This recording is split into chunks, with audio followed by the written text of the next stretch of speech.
नमस्कार, मैं हूं अंकुर और आप देख रहे हैं सत्य हिंदी.com। एक नजर अब तक की सुर्खियों पर। कर्नाटक विधानसभा चुनाव में सफलता से उत्साहित कांग्रेस रविवार को खम्मम क्षेत्र में राहुल गांधी की एक विशाल सार्वजनिक रैली के साथ तेलंगाना में चुनावी बिगुल फूंकने के लिए पूरी तरह तैयार है। इस दौरान कांग्रेस खम्मम के पूर्व सांसद पोंगुलेटी श्रीनिवास रेड्डी और तेलंगाना के पूर्व मंत्री जुपल्ली कृष्ण राव का भी स्वागत करने के लिए तैयार होगी।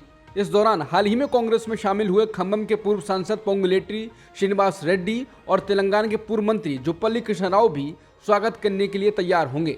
बता दें, सप्ताह की शुरुआत में श्रीनिवास रेड्डी और कृष्ण राव सहित 35 नेताओं ने कांग्रेस का दामन थामा था। वहीं रैली में राहुल के अलावा कांग्रेस अध्यक्ष मल्लिकार्जुन खड़गे, तेलंगाना के एआईसीसी प्रभारी माणिक राव ठाकरे और तेलंगाना पीसीसी अध्यक्ष रेवंत रेड्डी समेत अन्य नेता भी मौजूद रहेंगे। इस दौरान उम्मीद जताई जा रही है कि कांग्रेस पार्टी तेलंगाना चुनाव से पहले कुछ वादे भी कर सकती है। बता दें, कर्नाटक की जीत ने तेलंगाना कांग्रेस के कदमों में नई ऊर्जा भर दी है। वहीं तेलंगाना बीजेपी में अंदरूनी कलह शुरू हो गई है। कहा जा रहा है कि श्रीनिवास रेड्डी को भाजपा भी लोबा रही थी, लेकिन कर्नाटक में कांग्रेस की जीत के बाद वो पार्टी की ओर झुक गए। कांग्रेस में यूनिफॉर्म सिविल कोड को लेकर कंफ्यूजन नजर आ रहा है। कुछ नेता इसका विरोध कर रहे हैं तो कुछ समर्थन में उतर आए हैं। हिमाचल की कांग्रेस सरकार में लोक निर्माण, युवा सेवा एवं खेल मंत्री विक्रमादित्य सिंह इसके समर्थन में उतर आए हैं। उन्होंने यूसीसी का समर्थन जरूर किया, लेकिन इसी बहाने उन्होंने केंद्र की मोदी सरकार पर भी निशाना साधा है। विक्रमादित्य सिंह ने कहा कि भाजपा ने पहले पुलवामा के नाम पर वोट मांगा, फिर आर्टिकल 370 के नाम पर, राम मंदिर के नाम पर, सिटीजन अमेंडमेंट बिल के नाम पर लोगों को भ्रमित करने का प्रयास किया। अब यूसीसी के नाम पर डिबेट शुरू की जा रही है। विक्रमादित्य ने अपने फेसबुक अकाउंट पर भी यूसीसी का समर्थन किया और लिखा, केंद्र में एनडीए सरकार बने 9 साल से ज्यादा वक्त बीत गया है, फिर आज तक इसे लागू क्यों नहीं किया गया?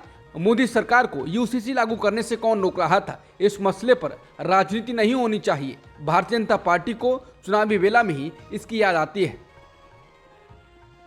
मध्य प्रदेश के शहडोल में प्रधानमंत्री मोदी ने विपक्षी पार्टियों को निशाने पर लिया। इस दौरान उन्होंने कहा कि आज जो एक साथ आने का दावा कर रहे हैं, सोशल मीडिया पर उनके पुराने बयान वायरल हो रहे हैं। वो हमेशा से एक दूसरे को पानी पीकर कोसते रहे हैं, यानी विपक्षी पार्टियां एकजुटता की गारंटी नहीं है। ये परिवारवादी पार्टियां सिर्फ अपने परिवार के भले के लिए ही काम करती आई हैं, यानी उनके पास देश के सामान्य व्यक्ति के परिवार को आगे ले जाने की गारंटी नहीं है। इसके साथ ही उन्होंने कहा कि जब वो मुफ्त बिजली की गारंटी देते हैं तो इसका मतलब है कि वो बिजली के दाम बढ़ाने वाले हैं। जब वो मुफ्त सफर की गारंटी देते हैं तो इसका मतलब है कि उस राज्य की यातायात व्यवस्था बर्बाद होने वाली है। जब वो पेंशन बढ़ाने की गारंटी देते हैं तो इसका मतलब है कि उस राज्य में कर्मचारियों को समय पर वेतन भी नहीं मिल पाएगा। जब वो सस्ते पेट्रोल की गारंटी देते हैं तो इसका मतलब है वो टैक्स बढ़ाकर आपकी जेब से पैसे निकालने की तैयारी कर रहे हैं। उन्होंने कहा कि कांग्रेस जैसे दलों की गारंटी का मतलब नियत में खोट, गरीब पर चोट, यही है उनकी गारंटी।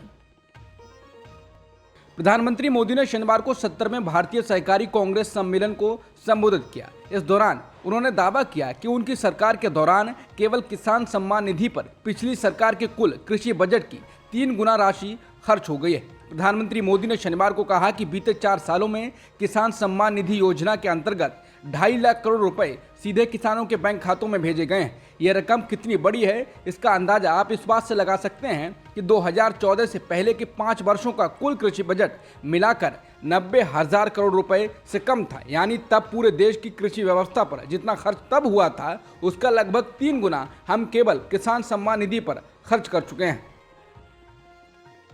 सामाजिक कार्यकर्ता तीस्ता सीतलवाड़ की जमानत याचिका को गुजरात हाईकोर्ट ने खारिज करते हुए उन्हें तुरंत सरेंडर करने को कहा है। इसके बाद तीस्ता सीतलवाड़ ने सुप्रीम कोर्ट का रुख किया। सुप्रीम कोर्ट की विशेष पीठ मामले की सुनवाई करेगी। तीस्ता सीतलवाड़ पर साल 2002 के गुजरात दंगों से जुड़े मामलों में निर्दोष लोगों को फंसाने के लिए फर्जी सबूत गढ़ने का आरोप है। सुप्रीम कोर्ट ने सितंबर 2022 में उन्हें अंतरिम जमानत दी थी। सोशल मीडिया पर आज एक ट्वीट उस समय वायरल हो गया जब यूपी के सीएम योगी आदित्यनाथ के आधिकारिक ट्विटर हैंडल से जवाब दिया गया, लेकिन बाद में विपक्षी दलों और सोशल मीडिया पर तमाम लोगों ने इस ट्विटर हैंडल को फर्जी बताया और कहा यह तो विदेश में रह रहे एक भारतीय का ट्विटर हैंडल है, किसी अंग्रेज नाम वाले शख्स का नहीं। दरअसल उत्तर प्रदेश के मुख्यमंत्री योगी आदित्यनाथ के कार्यालय ने शनिवार को एक वायरल ट्वीट का जवाब दिया, जिसमें Twitter user professor N John Cam ने सुझाव दिया था कि योगी आदित्यनाथ को फ्रांस भेज देना चाहिए ताकि वो वहां चल रहे दंगों को काबू कर लें। उन्होंने लिखा कि योगी आदित्यनाथ ये काम 24 घंटे के भीतर कर देंगे। इस पर योगी आदित्यनाथ के कार्यालय ने सत्यापित हैंडल से जवाब देते हुए कहा, जब भी दुनिया के किसी भी हिस्से में चरमपंथी दंगे भड़काते हैं, अराजकता फैलती है और कानून एवं व्यवस्था की स्थिति पैदा होती है, तो दुनिया उत्तर प्रदेश में महाराज जी द्वारा स्थापित कानून एवं व्यवस्था के परिवर्तनकारी योगी मॉडल की ओर देखती है। योगी के कार्यालय के जवाब देने के बाद ट्वीट वायरल हो गया, लेकिन सोशल मीडिया यूजर्स को प्रोफेसर एन जॉन कैम नाम के ट्विटर हैंडल पर शक हो गया। उन्होंने उसकी सच्चाई पता लगाना शुरू कर दिया। प्रोफेसर एन जॉन कैम नाम के ट्विटर खाते के बायो में उन्हें एक वरिष्ठ इंटरवेंशनल कार्डियोलॉजिस्ट होने का दावा किया गया था, लेकिन कुछ देर में सारा सच सामने आ गया। लोग बताने लगे कि ये शख्स वास्तव में डॉक्टर नरेंद्र विक्रमादित्य यादव है।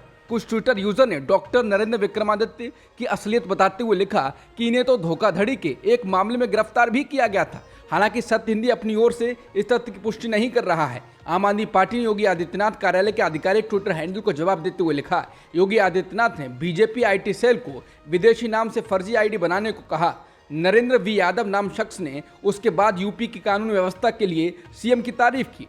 इसके बाद योगी उसके ट्वीट को कोट करते हुए अपनी पीठ थपथपाते हैं। मीडिया इस फेक न्यूज को असली खबर बताकर चलाता है। ये है योगी मॉडल का फर्जी प्रचार। इस बीच हाथरस, लखीमपुर खीरी, उन्नाव कांड के पीड़ित आज भी इंसाफ का इंतजार कर रहे हैं। बिहार के मुखर नेताओं में शुमार पूर्व सांसद पप्पू यादव ने योगी को लेकर फेक ट्वीट को लेकर कहा, एक फर्जी ट्वीट के जरिए दावा किया जा रहा है कि यूपी के सीएम की डिमांड फ्रांस में दंगा रोकने के लिए हो रही है।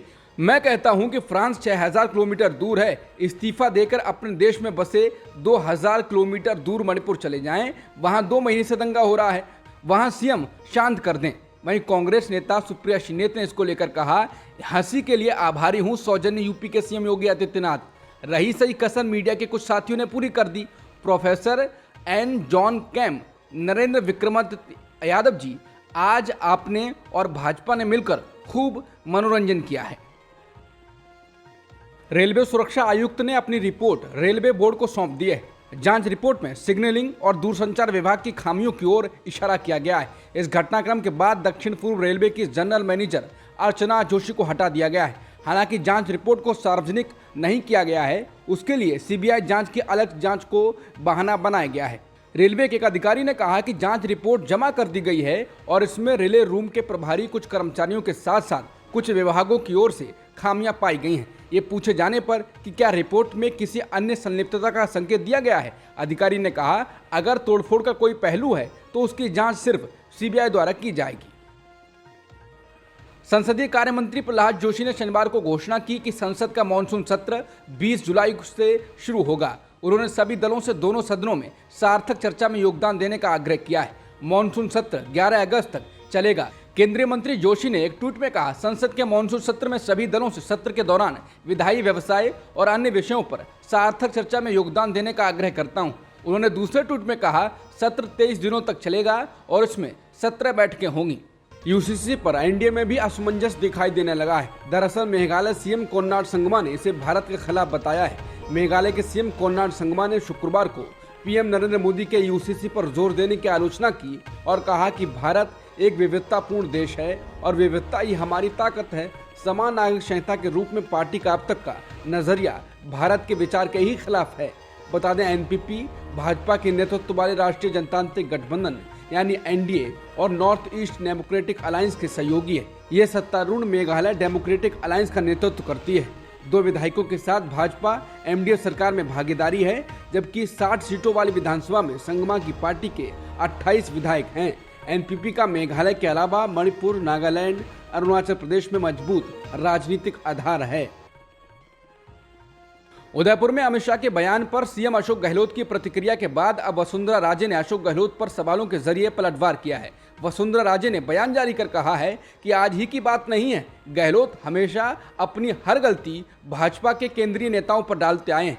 उन्होंने अशोक गहलोत से सवाल पूछे हैं कि वो जवाब दें। उन्होंने कन्हैया लाल को सुरक्षा उपलब्ध करवाने के बजाय उसे जेल में क्यों डाला? कन्हैया को सुरक्षा देने के बजाय आतंकियों और कन्हैया के बीच समझौता क्यों करवाया? घटना के 10 दिन पहले एक अभियुक्त ने वीडियो जारी कर गला काटने की धमकी दी थी। उसके बाद भी कन्हैया को सुरक्षा क्यों नहीं दी गई?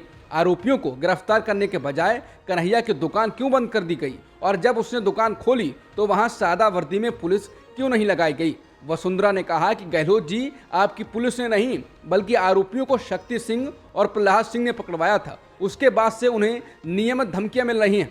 जवाब दीजिए, वादा करने के बावजूद आपने उन्हें हथियार का लाइसेंस, सुरक्षा और रोजगार क्यों नहीं दिया? बता दें, उदयपुर में शुक्रवार को गृह मंत्री अमित शाह के दिए गए एक बयान पर मुख्यमंत्री अशोक गहलोत ने प्रतिक्रिया देते हुए बयान को झूठा और गैर जिम्मेदाराना बताया था।